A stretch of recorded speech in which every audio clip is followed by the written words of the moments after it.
de educación en contexto de la pandemia. Este es un documento que hace parte de una serie de documentos de política que hemos estado poniendo al público para levantar una voz en temas que nos parecen importantes. Y tenemos un grupo de lujo para esta conversación. Van a abrir la sesión nuestro director regional para Latinoamérica y el Caribe del PNUD, Luis Felipe López Calva, y el director adjunto para la región de Latinoamérica y el Caribe de UNICEF, Yusuf Abdel Jalil. Ellos van a hablar al inicio y luego vamos a dar paso a la presentación de los grandes mensajes del documento por parte de la autora, que es Sandra García, profesora asociada de la Escuela de Gobierno de la Universidad de los Andes en Colombia. Y tenemos tres grandes comentaristas, tres de los grandes expertos en educación de la región. Emiliana Vegas, que codirige el programa de educación de Brookings Institution y es investigadora senior de esa entidad. Miguel Urquiola, el decano de Economía de la Universidad de Columbia, y Jaime Saavedra, el director global para educación del Banco Mundial en la región. Los tres personas de gran reconocimiento y que han trabajado durante muchos años en temas de educación. Sin más, te paso la palabra a Luis Felipe para que comencemos. Muchísimas gracias, Marcela. Aprovechando que tenemos interpretación al inglés, voy a hablar en español. Muchas gracias. Perdón, vamos a tener toda la sesión en español y olvidé decir eso. Hay un botoncito de interpretación para todos los que quieran escuchar en inglés. Gracias, perdón. Gracias, Marcela.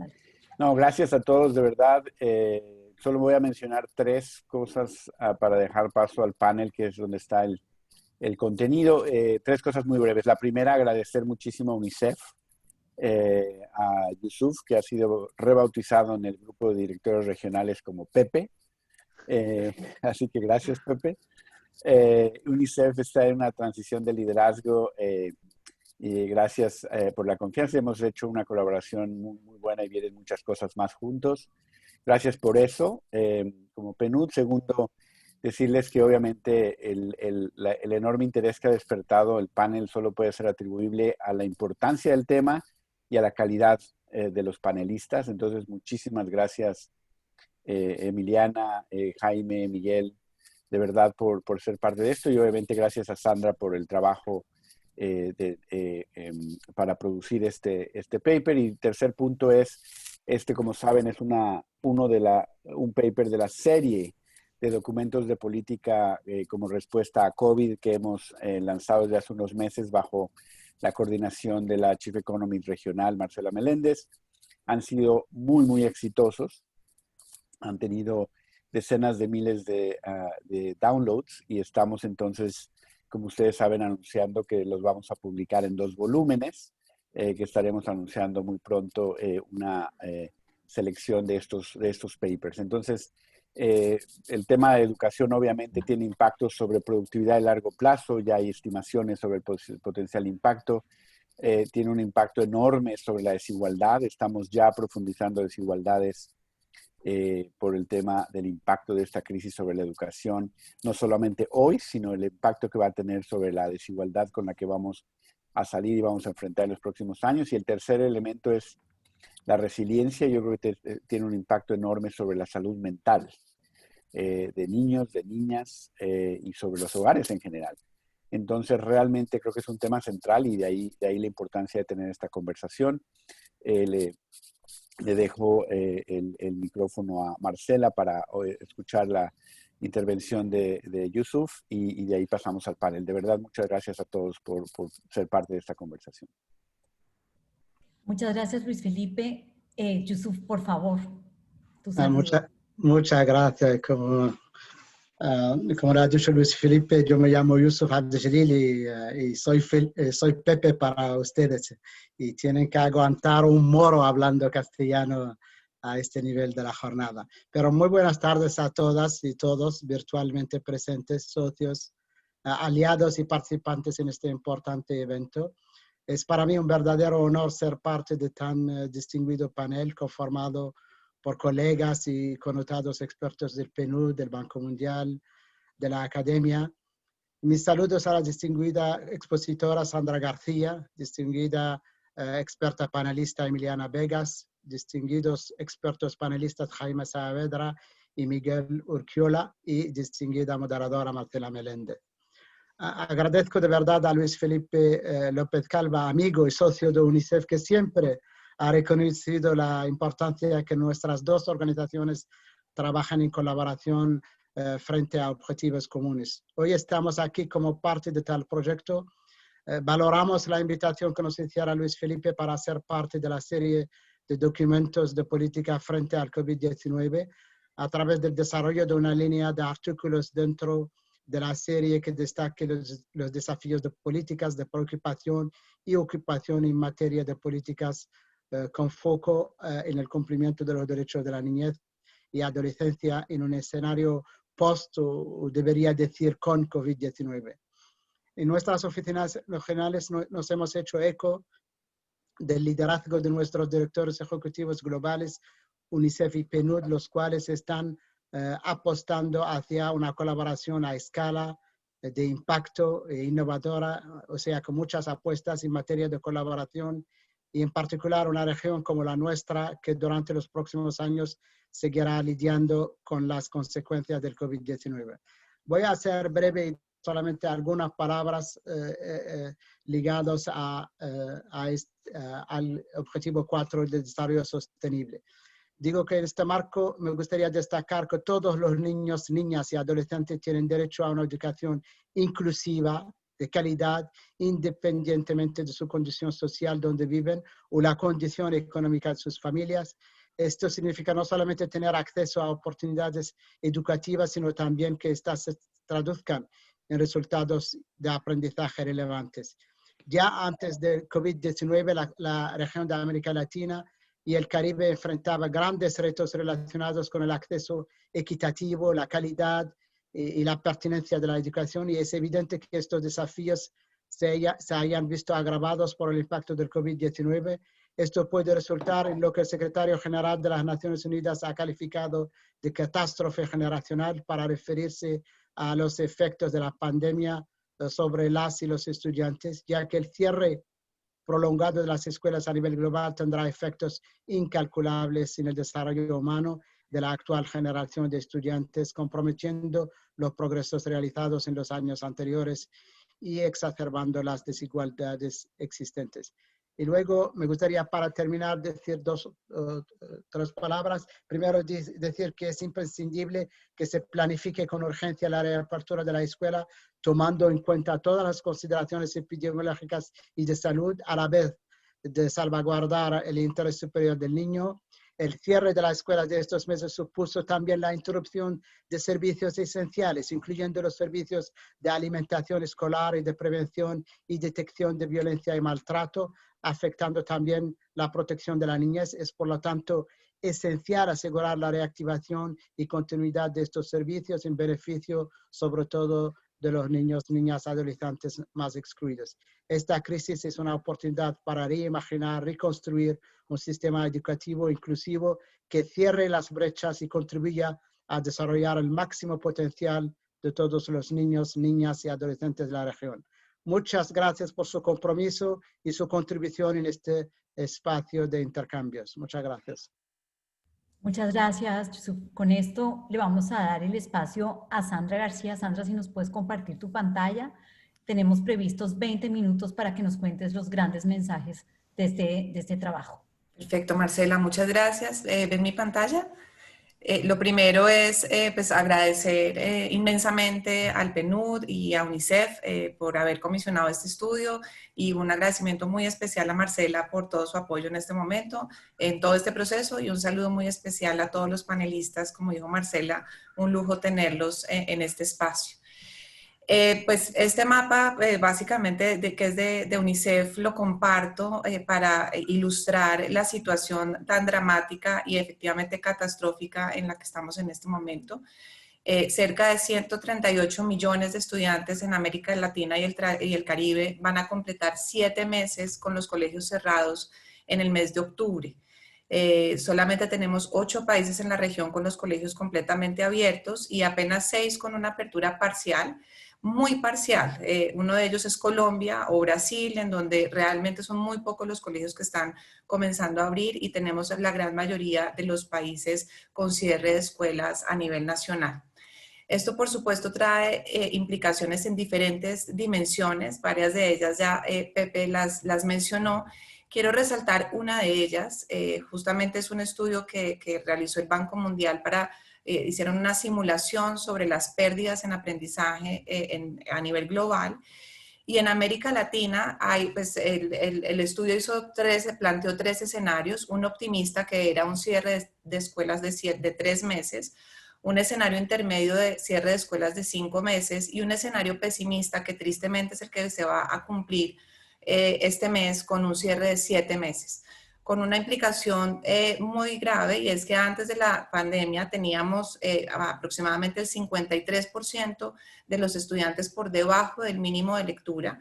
Y la proyección del Banco Mundial es que va a aumentar a un 68%, es decir, va a haber un aumento de 28% en el porcentaje de estudiantes por debajo del nivel mínimo de lectura. Es simplemente uno de los indicadores para ilustrar el significativo y dramático impacto que está teniendo el cierre de escuelas en el desarrollo cognitivo y, pues, por supuesto, también emocional de los niños, niñas y adolescentes en la región. Antes del COVID, pues la región ya pues venía enfrentando retos muy, muy importantes. Uno de ellos, pues la pobreza en aprendizaje. También justamente estudios también del Banco Mundial mostraban cómo antes de la pandemia teníamos el 50% de pobreza en aprendizaje, con un atenuante, y es que ese porcentaje pues esconde brechas muy importantes tanto en cobertura y permanencia con los estudiantes de hogares más vulnerables con una probabilidad mucho más alta de deserción y con unos menores logros en aprendizaje, pero también con unas brechas muy importantes en los recursos necesarios para el aprendizaje. Encontramos en la región diferencias por nivel socioeconómico o por zonas rurales y urbanas en aquellos recursos que se necesitan para tener un aprendizaje significativo y para permanecer en la escuela. Por ejemplo, los espacios en el hogar para estudiar, el apoyo que reciben los niños y adolescentes de sus padres para poder estudiar y, por supuesto, el acceso a la conectividad y a dispositivos electrónicos. Solamente comparto con ustedes uno de estos gráficos, pero pues por supuesto en el documento pues podemos profundizar en ellos. Este es el porcentaje de estudiantes con al menos un computador en el hogar. Estos son datos de PISA del 2018 y pues son los países que reporten esos datos. Y si vemos en el promedio, mientras que cerca del 100% de los estudiantes de 15 años tienen acceso a un computador en el hogar, menos del quintil superior, menos del 20% de los estudiantes del quintil inferior tienen acceso a un computador. Este es simplemente uno de los indicadores que nos muestran cómo estas brechas en los recursos para poder continuar con los procesos de aprendizaje se ven reflejados en la región.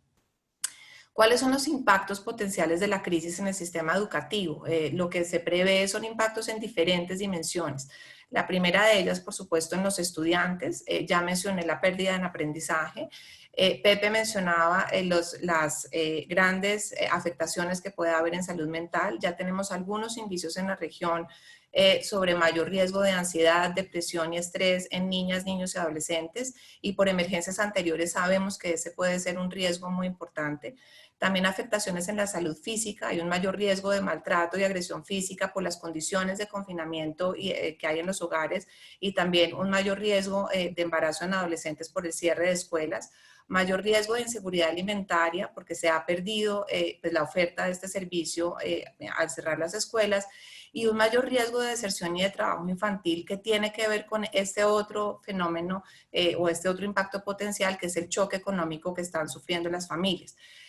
Pues por supuesto ha habido una pérdida significativa de ingresos, lo cual conduce a decisiones de los hogares o de los mismos jóvenes de desertar y no regresar. Y hay pues un aumento en el estrés a nivel familiar, lo cual puede conducir incluso a estrés crónico, con pues, consecuencias en el desarrollo cognitivo y emocional de los niños y adolescentes, pero también en las prácticas parentales. Todo esto para señalar y prender una alarma en la región, y es que las brechas que veíamos antes de la pandemia se pueden agudizar si no se toman acciones a tiempo.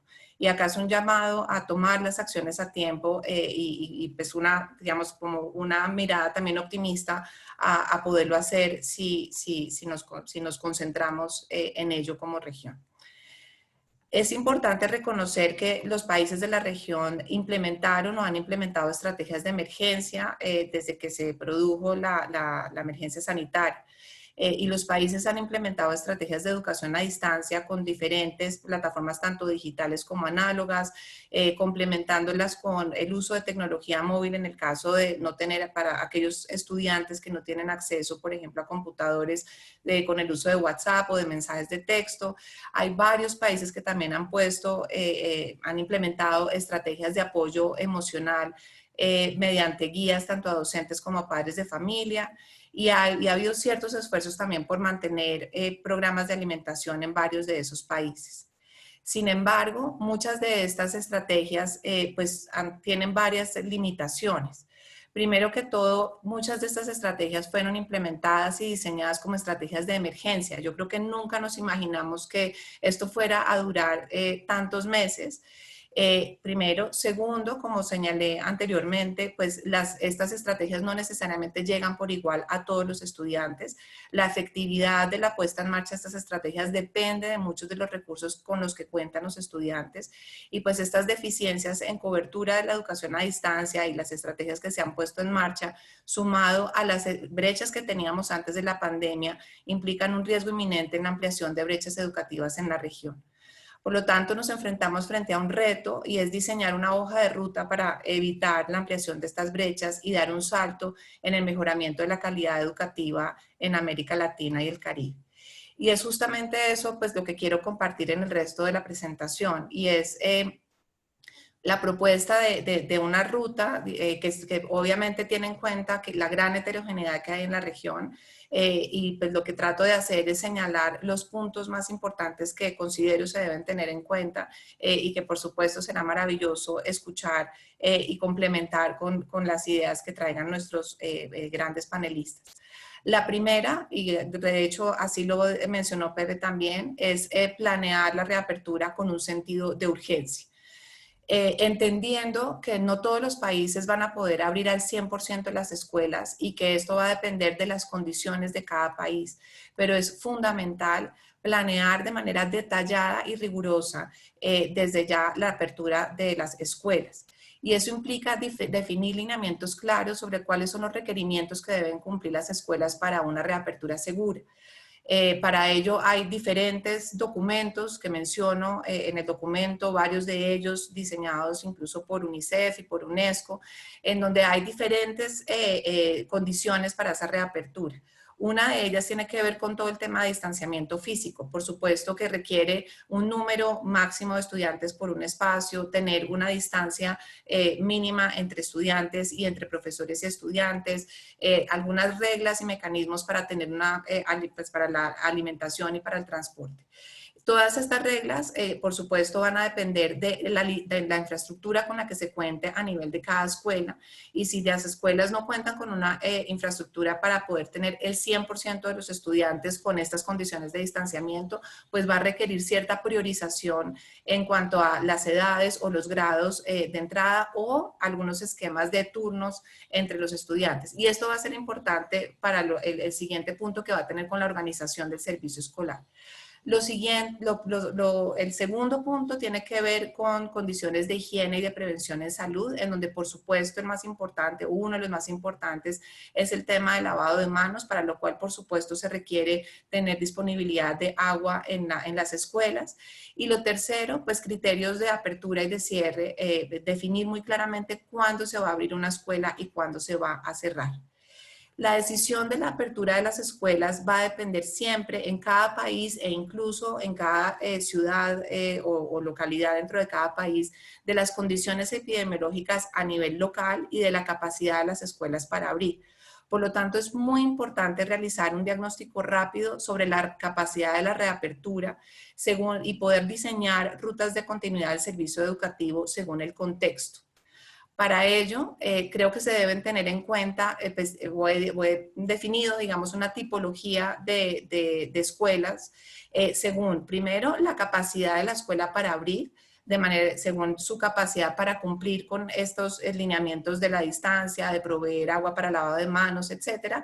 Y segundo, según las condiciones epidemiológicas. Va a haber escuelas que están en lugares en donde es muy favorable, porque ya las tasas de contagio son muy bajas, pero hay otras en donde no es favorable el nivel epidemiológico porque son muy altas. Por lo tanto, va a haber diferentes tipos de escuelas, solamente voy a resaltar dos. Unas en donde está la capacidad, están en capacidad alta de abrir y en condiciones favorables, en cuyo caso la apertura debe ser inmediata. Y se puede dar con educación totalmente presencial o combinada en casos de pues que no puedan estar el 100% de los estudiantes en la infraestructura, pero hay otro grupo de escuelas que están en una situación crítica, que tienen una capacidad muy baja para abrir de manera segura y que además están en lugares donde las condiciones epidemiológicas no son favorables. Los estudiantes que están en estas escuelas van a permanecer aún más tiempo con la educación a distancia o con las escuelas cerradas y por lo tanto la educación a distancia de calidad se convierte en prioridad. Voy a ir más rápido acá con un tema muy importante y es el tema de comunicación. El plan de reapertura requiere un plan de comunicación tanto a los padres de familia como a los docentes y construir confianza para poder abrir las escuelas, hacer acuerdos con los maestros sobre cuáles son las condiciones básicas para abrir y eso quiere decir, por ejemplo, no presionar para que los docentes que estén en alto riesgo trabajen de manera presencial y asegurar los insumos básicos de limpieza y de protección. Segundo, asegurar el talento humano necesario para la reapertura. Va a haber un cuello de botella o estamos viendo un cuello de botella para la reapertura y esto va a requerir seguramente contratar docentes provisionales adicionales o pensar en bonificaciones transitorias para poder cumplir con el talento humano que se requiere. El segundo punto que es muy importante tiene que ver con el aprendizaje, que es el centro del propósito de una escuela. Como lo mencioné anteriormente, se está previendo una pérdida de aprendizaje inmensa. Por lo tanto, se necesitan planes de remediación y planes para recuperar el aprendizaje. Preparar a las escuelas para que tengan estrategias para la recuperación del aprendizaje, para lo cual se puede aprender de experiencias que ya se tienen, tanto utilizando la tecnología como utilizando métodos más tradicionales como tutorías personalizadas. Segundo, asegurar la permanencia escolar de todos los estudiantes y asegurar la conexión con la escuela. Hay un miedo muy grande porque haya una deserción masiva el próximo año. Por lo tanto, hacerle seguimiento a los estudiantes teniendo en cuenta los sistemas de información que tiene el 70% de los países o haciendo uso de la misma comunidad para hacerle seguimiento a los estudiantes, tener campañas para el regreso y para la permanencia va a ser muy importante y bajar todas las barreras económicas que haya para que los estudiantes vuelvan a matricularse en el siguiente año escolar. Y un punto muy importante que tiene que ver con el aprendizaje va a ser diseñar esquemas de aprendizaje bimodales. En cualquier circunstancia, muy seguramente el 100% de los estudiantes no van a poder estar el 100% del tiempo como se estaba antes de la pandemia. Por lo tanto, diseños que tengan que oferta de servicios educativos tanto presencial como no presencial van a ser muy importantes. Y acá lo que propongo es que tengamos como meta en el corto plazo asegurar un paquete educativo para todos los estudiantes. Y ese paquete debe tener en cuenta 3 cosas como mínimo. Primero, contenidos de calidad. Segundo, interacción y retroalimentación con el maestro. Y tercero, materiales educativos. Y esos 3 mínimos se van a poder ofrecer con o sin tecnología, dependiendo del nivel de tecnología que haya. Acá simplemente estoy dando un ejemplo y esto está en el documento. Podemos tener un paquete con baja tecnología utilizando, por ejemplo, cartillas, libros, guías y complementado con teléfono para que se puedan comunicar o paquetes de alta tecnología utilizando pues, aulas virtuales con el uso de computadores y conectividad a internet. Lo que se requiere entonces es el diseño de estos paquetes dependiendo de la tecnología que se tenga disponible en el corto plazo. Y por supuesto, consolidar entonces contenidos de alta calidad, y acá estoy resaltando la importancia de aprovechar recursos existentes que ya existen, que ya están curados por entidades como la OECD, como el mismo Banco Mundial, de manera que los países lo puedan aprovechar y que están tanto en inglés como en español. Y por supuesto asegurar que todos los estudiantes tengan acceso a algún medio de comunicación. Esto va a requerir, donde no haya posibilidad de llegar con conectividad de internet, que los estudiantes por lo menos tengan un dispositivo para poderse comunicar con sus maestros.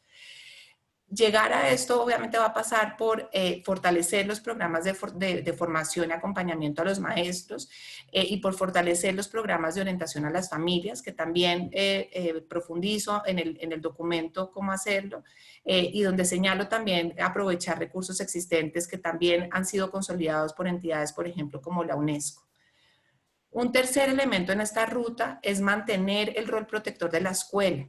Y esto pasa por mantener los programas de alimentación escolar con o sin presencialidad, mantener los servicios de protección que ofrece la escuela, y por eso el contacto con los estudiantes y el seguimiento es tan importante, que estar seguros que los estudiantes estén seguros en los entornos en donde están, y continuar con los programas de promoción y prevención en salud. Se han interrumpido, dada la emergencia, muchos de los programas, por ejemplo, de salud sexual y reproductiva o de prevención de consumo de sustancias, que deben mantenerse en este momento.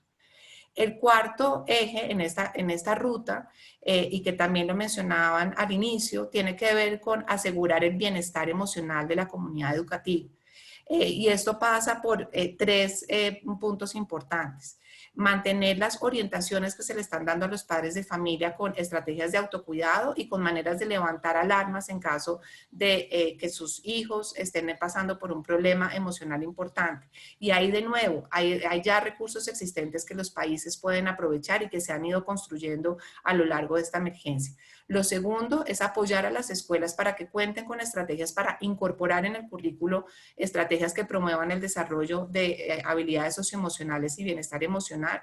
Y por último, asegurar, por supuesto, el bienestar emocional de los mismos maestros.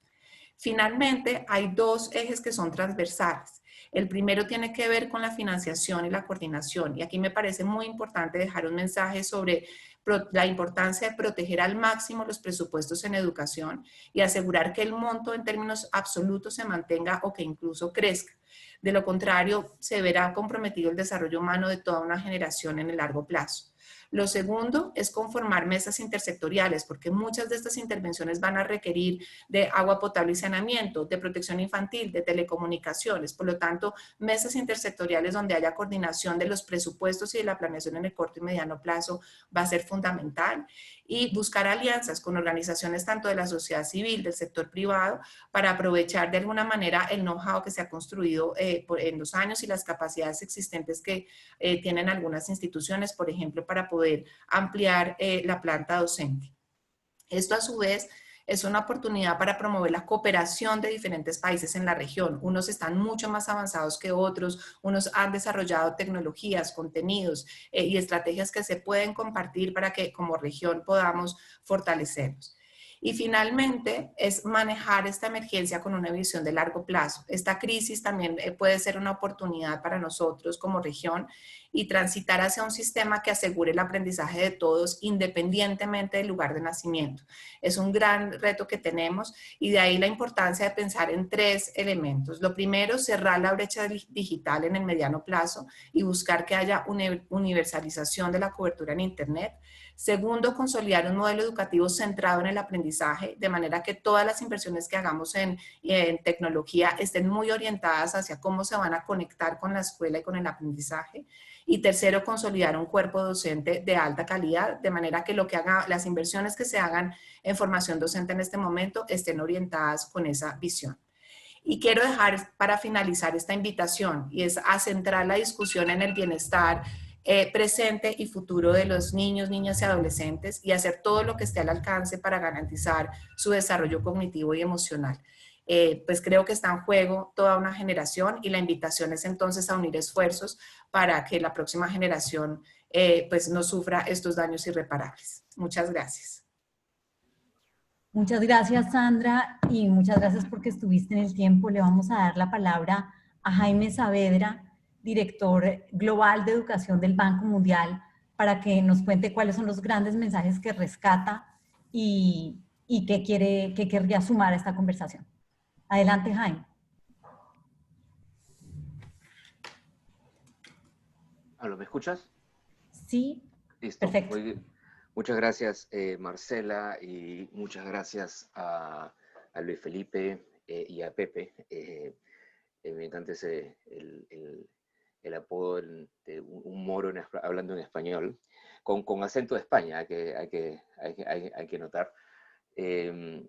Muchísimas gracias por la invitación. Yo creo que el documento es excelente, pero me gustó inclusive más la presentación porque realmente puso en 20 minutos muchísimo de los retos que tenemos como región y que de alguna manera se reflejan a muchos de los problemas que tenemos o retos que enfrentamos en muchas otras partes del mundo, bastante parecido, digamos, a lo que estamos viendo para América Latina, en muchos de los países de ingreso medio y países más pobres. Entonces, realmente a veces siento que hay poco que agregar, porque es súper completo en términos de me encanta esta tipología de países, por un lado, ¿no? Y esta estrategia, estos cuatro pilares de acción, digamos, que mostraba Sandra. Y me parece una guía que puede ser muy útil para todos los países de la región. Entonces, quiero recalcar, mencionó solamente 3 temas. Uno, y es algo que lo discutía Sandra al comienzo de la presentación, es el sentido de urgencia. Yo creo que efectivamente estamos calculando impactos muy grandes sobre los aprendizajes de los chicos, ¿no? Estos crecimientos en las tasas de pobreza de aprendizaje digamos que se ven estos incrementos en esta pobreza de aprendizaje en todas las regiones del mundo, pero Asia del Sur, ¿no? Y América Latina son las 2 regiones en donde el impacto se ve que es más fuerte que en otras regiones. Efectivamente, nosotros también teníamos para hacer esos cálculos 3 escenarios, pero rápidamente nos pasamos al escenario más pesimista, ¿no? Por la extensión de los cierres de las escuelas y el hecho que en la región, en particular en América Latina, muy pocos países están abriendo, solamente un grupo de países en el Caribe, ¿no? Cuba, Nicaragua y Uruguay, y el resto está básicamente cerrado, un poquito de apertura en Colombia y Brasil, pero básicamente cerrado. Entonces, lo largo que está haciendo esta crisis ya nos lleva al escenario más pesimista. Y segundo, yo creo que todavía tenemos mucho que trabajar en términos de saber cuál está siendo el impacto sobre los aprendizajes. Efectivamente, tenemos información acerca de que, y eso es muy bueno, ha habido programas de aprendizaje remoto en casi toda la región, programas que efectivamente han sido multiplataforma, lo cual es correcto porque la llegada de Internet es poca y es desigual. Entonces es bueno que la mayor parte de países han revivido la televisión educativa, ¿no? Y eso está bien y eso se va a tener que continuar. Pero, y algunos países han ido más allá, ya sabemos, por ejemplo, el rating, ¿no? Digamos, de los programas de televisión, pero saber que un chico esté frente al programa de televisión, de ahí a que aprenda algo, hay un salto muy grande, ¿no? Y si bien también los maestros están pudiendo interactuar a través de redes sociales o a través de WhatsApp con los chicos, lo cual es fantástico, ¿no? Y realmente este enganche multiplataforma es algo muy positivo. Tampoco sabemos si es que eso, aun cuando hay algún aprendizaje, qué tan distinto está siendo ese aprendizaje del aprendizaje, digamos, presencial normal que hubiéramos tenido, con todos los problemas que ya veníamos acarreando. Si hubiéramos tenido esta discusión en enero, hubiéramos dicho, estamos viviendo una crisis de aprendizaje, ¿no? Entonces, esta crisis sabemos que se ha agravado, sabemos que es más desigual, pero todavía no conocemos mucho la magnitud. Ahora, la poca evidencia que hay, tenemos un primer estudio en Bélgica, ¿no? Acerca de CIE con información de aprendizajes pre y post pandemia. Lamentablemente se ve que a pesar de los esfuerzos, las pérdidas de aprendizajes han sido marcadas en un país como Bélgica y desiguales. Entonces, la poca información que ya tenemos, no solamente sobre el uso de la tecnología remota, de la tecnología de distancia, sino de la efectividad, no necesariamente nos está dando buenas noticias. algo de análisis ya se ha hecho en la región para Chile, para Colombia, y efectivamente tenemos que ser conscientes que hay pérdidas. Y yo creo que todavía hay un trabajo importante de internalizar que hay pérdidas importantes. Es genial que se hayan hecho todos esos esfuerzos que se han hecho en muchos de nuestros países, pero hay que reconocer que lo que están viviendo los chicos no es una experiencia que de ninguna manera reemplaza la experiencia que tenían antes, y además que hay una gran diferencia entre el chico del decil más rico, ¿no? Que probablemente tiene algún acceso en línea con sus maestros, tiene libros en la casa, tiene un espacio donde estudiar, tiene padres que le pueden orientar mejor, comparado con un chico del quintil más pobre que probablemente no tiene acceso a la tecnología, probablemente no tiene conectividad, hay muchas personas trabajando, viviendo en el mismo hogar, entonces es más difícil poder tener un espacio para poder estudiar. Entonces, obviamente las condiciones son muy, muy distintas. Entonces, el impacto sobre la desigualdad es realmente inmenso.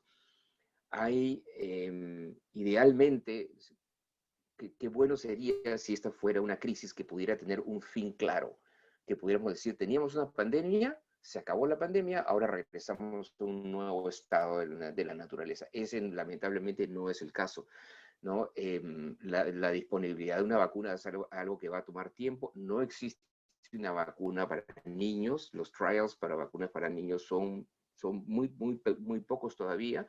Y una vacuna para adultos va a estar lista en algún momento el primer semestre del próximo año, pero no va a estar, no va a estar desplegada en todo el territorio, en nuestros países. Entonces sí va a tener que pensarse y pasar digamos, a una manera de pensar de que hay que vivir hay que convivir con este virus, ¿no? Y eso es complejo y eso va a requerir mucha madurez de las sociedades, porque efectivamente hay que trabajar con este menú de políticas que plantea Sandra, ¿no? De los protocolos sanitarios, hay que cambiar las horas de la escuela, cambiar los calendarios escolares, cambiar los currículums, simplificar los currículums, focalizarnos en ciertos aprendizajes. Hay que hacer un poco de todo eso, ¿no? Y además hay que hacerlo, hay que mantener el aprendizaje blended, o el aprendizaje, tú le llamabas bimodal, ¿no? Tener lo presencial y lo remoto, y también saber que esto es un proceso de aprendizaje, ¿no? Los países van a tener que implementar políticas y quizás se equivoquen. Y es correcto que se equivoquen porque no existe un manual de cómo mantener la resiliencia de un sistema educativo durante una pandemia. No está escrito ese manual, lo estamos escribiendo, ¿no? A lo largo de este momento. Entonces, tenemos que estar dispuestos a implementar políticas que no funcionen y corregirlas, ¿no? Y ir cambiando a lo largo del tiempo. Entonces, esa flexibilidad, esa capacidad de aprendizaje de los sistemas educativos es absolutamente esencial. Y en eso tenemos que estar acostumbrados. Y quiero cerrar con un tema más, que es cuáles son los aprendizajes que nos está dejando esta pandemia y que tenemos que ir incorporando mientras continuamos conviviendo con este virus, ¿no? Uno, lo mencionó claramente Sandra, es que es la brecha digital. Hace décadas estamos hablando de la brecha digital, ¿no? Y bueno, no cerramos la brecha digital, llegó esta pandemia y nos agarró, ¿no? Mal preparados, ¿no? Es como de no darle ¿cómo se puede decir? Una cachetada a los sistemas educativos. Mira, sabíamos que existía una brecha digital y ahora estamos viviendo las consecuencias de no haberla podido cerrar. ¿Las cosas serían perfectas si hubiera cerrado esa brecha digital? Obviamente no, pero estaríamos mejor preparados. Entonces, eso es una tarea fundamental y es difícil, porque cerrar la brecha digital no es un tema de la computadora, es un tema ¿no? de tener dispositivos, es un tema de conectividad, es un tema de las estructuras de precio de los servicios de Internet, es un tema de tener el software adecuado, poder comprar software adecuado a escalas grandes, cosas que es muy complicado en nuestros sistemas públicos, es darle las herramientas y conocimientos digitales a los maestros. Entonces, cerrar la brecha digital es un trabajo bastante complejo. Segundo lección es los docentes. La tecnología es crucial, pero también nos estamos dando cuenta que la educación es un fenómeno social, la educación es acerca de interacciones y el factor humano es absolutamente central. Si alguna vez pensamos que la tecnología iba a reemplazar al maestro, ahora sabemos que ya no, que no es así, ¿no? Que las inversiones que tenemos que hacer son acerca de complementar y utilizar la tecnología para potenciar el rol del maestro. Y ojalá que esto nos sirva para poder continuar un proceso de revalorización de la carrera docente. El tercer punto, y cierro rápidamente, uno es el rol de los padres. Nos hemos dado cuenta que los padres son importantísimos en el proceso educativo de sus hijos. Algunos padres lo tenían muy bien interiorizado, pero otros no. Y yo creo que sí es parte de la política pública, es darle el soporte que se pueda, el soporte innecesario a los padres de familia para que puedan ser, digamos, ser más efectivos en el poder apoyar el proceso educativo de los niños. Y finalmente, la cuarta lección para mí es sobre los medios de comunicación, que es, dado que en toda la región regresó la televisión, regresó la radio, ¿no?, a ser importante en el proceso educativo de los chicos, simplemente esto nos tiene que, digamos, despertar y hacer notar a los medios de comunicación que, lo quieran o no, son un protagonista fundamental en el proceso educativo de los chicos. No es una elección, lo son. Entonces, no solamente es un tema de que haya más televisión educativa, sino de que los medios de comunicación internalicen, ¿no?, ese potente rol que tienen, ¿no?, en formar a nuestros niños y a nuestros jóvenes. Muchísimas gracias, Marcela. Jaime, muchísimas gracias. Sin más, le voy a dar la palabra a Emiliana Vegas, investigadora senior y codirectora del Centro para la Educación Universal de Brookings Institution. Adelante, Emiliana. Tienes 8 minutos. Muchas gracias. Ok, muchísimas gracias, Marcela, a ti, a Luis Felipe, a Pepe y por supuesto, Sandra, excelente presentación. Concuerdo con Jaime que el informe está muy bueno, pero tu presentación realmente fue excelente. Bueno, y Jaime ya cubrió muchísimos puntos. Yo probablemente voy a tratar de ser más sucinta. Pepe mencionó en sus palabras de apertura que la crisis es una oportunidad para reimaginar y reconstruir los sistemas educativos de la región para realmente servir a todos. Yo creo que esto es una deuda que hemos tenido pendiente por muchos años, los que hemos seguido la educación en América Latina y el Caribe, incluso antes de la pandemia, estábamos muy preocupados por el estancamiento en el progreso, sobre todo en aprendizaje, por las altas tasas de desigualdad por nivel socioeconómico estudiantil. Entonces creemos que, o sea, lo que yo quisiera dejar al público es que yo creo que lo que está pasando durante el periodo del cierre escolar está forzando ciertos cambios, ciertas innovaciones que en el pasado las veíamos como muy lejanas y que incluso si se habían intentado hacer, eran bastante inalcanzables. Entonces, hay dos en particular que yo quisiera resaltar. Uno, yo creo que hay una revalorización del rol que juega la escuela como centro del aprendizaje, también como un centro que provee una serie de servicios cruciales para los niños y jóvenes de la región y que permite que sus padres y apoderados puedan salir a trabajar y continuar construyendo una vida decente, pero también donde la escuela puede ser un lugar que se reconoce, donde se reconocen los aprendizajes que se adquieren fuera de la escuela. Entonces, ¿cómo podemos colectivamente ayudar a que los aprendizajes que queremos que nuestros jóvenes tengan durante la trayectoria educativa sean bien establecidos, pero que la expectativa no sea que todos ellos se adquieren solamente en la escuela y que se pueden adquirir desde el hogar a través de educación remota, pero también en el trabajo y en otras actividades educativas? Y el otro factor que quisiera resaltar es que, y es relacionado al punto que Sandra decía de la importancia de seguir invirtiendo en educación, en particular en un momento donde las necesidades sanitarias son enormes, estamos en un contexto de crisis económica globalmente, pero que la educación realmente es un motor de desarrollo económico y social, y que si no apostamos a invertir desde ya, en la educación no solamente estamos limitando el potencial de los jóvenes y los niños de hoy, pero también estamos afectando a una serie de adultos, como son sus padres y sus apoderados, que no pueden hoy en día trabajar porque los niños no están asistiendo, y también una cantidad de empleos que genera la escuela, no solo directamente, sino también indirectamente. Con mi colega Rebecca Winthrop, quien es codirectora del Centro para Desarrollo Universal conmigo en Brookings, nosotros hicimos un estudio, un pequeño informe realmente que publicamos a principios de septiembre, donde propusimos 5 propuestas para orientar la transformación de los sistemas educativos después de la pandemia. Y la primera de ellas es apalancar la educación pública, es decir, bueno, la educación pública puede jugar un rol y debería jugar un rol muy importante en la reconstrucción, no solo de los sistemas educativos y del aprendizaje estudiantil, pero también de los sistemas económicos y sociales de nuestros países. Nosotros nos enfocamos en la educación pública porque la educación pública tiene el mandato de servir a todos y de ser mucho más inclusiva que la educación privada, aunque no descartamos que la educación privada también juega un rol importante en el desarrollo de los países.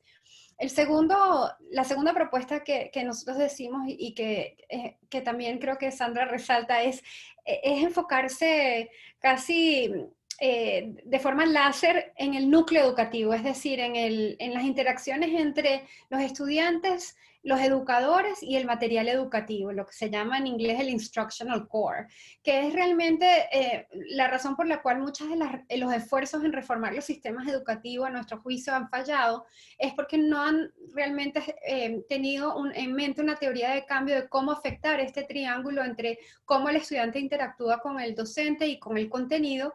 Y nosotros agregamos a esto también el rol importante, como resaltaban Jaime y Sandra, de los padres, sobre todo en momentos de pandemia, pero también cuando los estudiantes puedan regresar físicamente al establecimiento. La tercera propuesta es aprovechar la tecnología educativa, pero reconociendo que la tecnología es solo un complemento al docente. Y también tengo un estudio reciente con mi colega Alejandro Ganimian de la Universidad de Nueva York y Frederick Hess del American Enterprise Institute, donde hacemos un esfuerzo de analizar cómo la tecnología realmente puede afectar este núcleo educativo y cuáles son las ventajas comparativas que presenta la tecnología para apoyar el trabajo docente y acelerar el aprendizaje estudiantil. La cuarta propuesta es fortalecer la participación de los padres y apoderados en todo lo que es el proceso educativo, en la relación entre el alumno y el material educativo cuando está en el hogar, pero también entre el alumno y su educador. Y finalmente, y esto es muy similar a algo que dijo Jaime, que es que esto es territorio que no hemos recorrido. Entonces, aunque hay bastante evidencia empírica y bastante evidencia rigurosa de cuáles intervenciones funcionan en algunos contextos, no limitar lo que hacemos solo a donde tenemos evidencia empírica rigurosa, vamos a decir, sino ir también innovando y aprendiendo a medida que avanzamos. Creo que es una oportunidad que también tenemos para leapfrog en educación, para dar un salto importante y sobre todo en nuestra región donde hemos tenido tantos años con, vamos a decir, presupuestos que han ido creciendo en educación, pero los resultados estudiantiles que no van de la misma manera aumentando. Bueno, muchas gracias. Muchas gracias, Emiliana. Estamos recibiendo algunas preguntas que no vamos a poder responder durante el panel. Van a ser respondidas posteriormente y van a quedar colgadas junto con la grabación en Facebook. Voy a darle la palabra a Miguel Urquiola, profesor y decano de Economía de la Universidad de Columbia, y botarle una pregunta, porque yo creo que él tiene algo que decir al respecto. Nos están diciendo cómo hacemos para introducir flexibilidad en escuelas que tienen tanta rigidez en currículos, modelos de evaluación, etcétera, sin profundizar las desigualdades. Adelante, Miguel. Está bien, gracias. Gracias, Marcela. Voy a acordarme de esa pregunta y déjeme comenzar con otros comentarios. A mí también, como a los otros dos comentaristas, me gustó mucho el informe, está muy bien hecho. Yo me voy a concentrar en 3 comentarios. Uno, comenzar con este tema de que pensábamos, y yo me cuento en 3 personas, que entre 3 y 5 meses, quién sabe, iba a durar esto y que ya estamos por bastante más. En esto yo soy, quién sabe, más pesimista incluso que Jaime. Hay en el horizonte vacunas de diversa efectividad, pareciera. Hay tratamientos también de diversa flexibilidad, de diversa efectividad, y aunque en el largo plazo creo que son muy promisorias las cosas que hay, hasta que lleguemos a un momento en que realmente estén disponibles por toda la región, yo pienso que pueden ser tranquilamente 2 años, quién sabe más, ¿no? Entonces, estamos hablando fácilmente de 21, 24 meses y volviendo a algo que dijo Yusuf, puede ser como una catástrofe generacional, así que creo que ese es un tema de partir de cuán grave puede ser esto. Dos es que obviamente, si es que esto es lo que estamos viendo, el riesgo, como mencionó Jaime también, del virus de la pandemia no se va a ir a cero en ningún momento dado o discreto, ¿no? Entonces, mucha gente va a continuar percibiendo riesgos. Este es un problema muy serio en la educación, porque lo que estamos viendo en muchos países, en todo el mundo, pero ciertamente en el hemisferio occidental, digamos, es mucha resistencia entre varias personas, entre maestros particularmente, de volver a la escuela, ¿no? Y en algunos casos es porque tienen un riesgo sustancial, que puede ser que son personas mayores, etcétera, etcétera, pero en otros casos es simplemente que la gente percibe algún riesgo y esto genera una resistencia muy fuerte. Varía de país a país, pero yo veo muchos sitios donde este va a ser un tema importante y, o sea, muchos de nosotros somos maestros en nuestra propia forma. Yo soy profesor, hablaré de mis propios colegas, veo en universidad personas que, digamos, no tienen deseo de volver a enseñar presencialmente y personas que sí tienen deseo. Esto en un contexto en Nueva York, digamos que en los cuadros de Sandra estaría en el lado bueno, ¿no? Pero aún así hay mucha resistencia y fácilmente va a haber mucho. Entonces creo que una de las cosas importantes que nos tenemos que plantear es qué vamos a hacer ante esto. Y aquí paso al tercer punto, que creo que quiero recoger varias cosas que dice Sandra. Creo que por el lado de cómo conversar con los gobiernos, creo que hay que comenzar a enfatizar más que algunos gobiernos, y hay mucha heterogeneidad, tienen que aún todavía asumir cuán grave es la situación y cuán urgente es esto. Y aquí hay heterogeneidad, porque no es cierto en todo lado. Creo que los gobiernos y las entidades como el PNUD, etcétera, tienen que comenzar a tener a los padres de su lado y a la sociedad de su lado de intentar decir cuán importante va a ser esto, porque si no, yo no creo que va a ser fácil. Y una de las cosas que me gustó mucho del informe es que cita incluso cosas prácticas, ¿no? Como decir, por ejemplo, ¿qué se puede hacer si es que aún así hay mucha resistencia? Una opción sería el de repartir más vouchers, con la expectativa de que en el sector privado, como mencionó Emiliana, puede ser, aunque no es necesariamente cierto, que haya más tendencia a hacer funcionar las escuelas, ¿no? Los que me conocen en este panel saben que no soy un fan de los vouchers en el sentido de que siempre pienso que funcionan bien, pero quién sabe, es una situación en la que es un mecanismo que deberíamos explorar y es una manera de hacer tomar conciencia al sector público también de que esto es importante. Es una palanca de política, yo creo, riesgosa, y en general yo no pienso que estas cosas riesgosas son cosas a las que hay que entrar fácilmente, pero como ya dijo Emiliana, dijo Jaime, estamos en una situación bien difícil y en una situación donde no hay un playbook, por así decir, ya conocido y qué es lo que hay que hacer. La otra cosa que mencionó Sandra es el tema de posiblemente utilizar bonos y cosas de ese estilo para convencer algunas escuelas, algunos maestros de volver. Lo importante sería enfatizar de focalizar estos bonos en escuelas en cierto cuadrante y no en otras. Decir claramente que son temporales, que son para docentes, quién sabe, más jóvenes que quieren volver al aula y en cierta manera exponerse, ¿no? Antes de responder a la pregunta, ¿por qué no cierro diciendo, hay un dicho que me gusta mucho, algo que dijo Winston Churchill antes de la Segunda Guerra Mundial, que es que dijo, puede que nos vaya bien o mal en esta guerra, dijo, pero asegurémonos que cuando la gente vea esto, diga, esta fue su hora más gloriosa, ¿no? Si es que vemos nuestros países, el sector salud ha hecho eso. O sea, yo pienso que sin falta, casi en cualquier país, los médicos, las enfermeras van a ver esta época y van a decir, fue la hora más gloriosa, ¿no?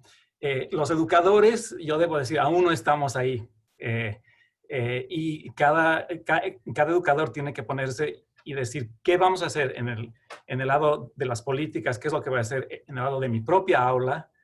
Donde diga, los riesgos nunca van a irse a cero, pero tengo que decir que cuando yo vea esto de aquí a 2 o 3 años, cuando finalmente acabe, diga, ¿sabes qué? No me da vergüenza lo que hice, ¿no? En el tema de la flexibilidad, en este caso, yo diría que tal como es importante dar flexibilidad de políticas públicas para afrontar esta situación tan difícil, sería similar para escuelas. Yo diría, en este caso, como dijo Jaime, no tenemos que tener miedo a la equivocación, y diría, dar flexibilidad a maestros, dar flexibilidad a directores y decir, ¿sabe qué? Si es que usted piensa que alguna modalidad, alguna cosa que funciona en su lugar y que piensa que no va a funcionar en otra, siga adelante, porque como dijo Jaime, la heterogeneidad es enorme. Creo que ya me he pasado, así que ¿por qué no me detengo ahí, Marcela? Gracias. Miguel, muchas gracias. Muchas gracias a todos, oyéndolos a ustedes y viendo la cantidad de preguntas que nos están llegando. Creo que pensamos esto como muy corto, pero ha sido un gran gusto contar con ustedes. Para nosotros es un documento importante, es un tema de la mayor relevancia, así que agradezco a todos los participantes y a nuestros panelistas. Los documentos en español y en inglés están ya colgados al público y disponibles en nuestra página web. De mayor fácil acceso a través del Twitter de nuestro director regional, Luis Felipe López Calva, que ya los ha puesto en circulación. Quiero dar las gracias a todos y estamos terminando en tiempo, entonces creo que paramos aquí. Muchísimas gracias. Excelente, muchísimas gracias a todos. Gracias por todos los comentarios y muchas gracias. Jaime, Gracias, Sandra, Jaime, Miguel y Emiliana. Muchas gracias a todos. Gracias. Excelente trabajo, Sandra. Un honor tenerlos. Muchas gracias. Muchas gracias a todos, sí. Chao, gracias. Chao.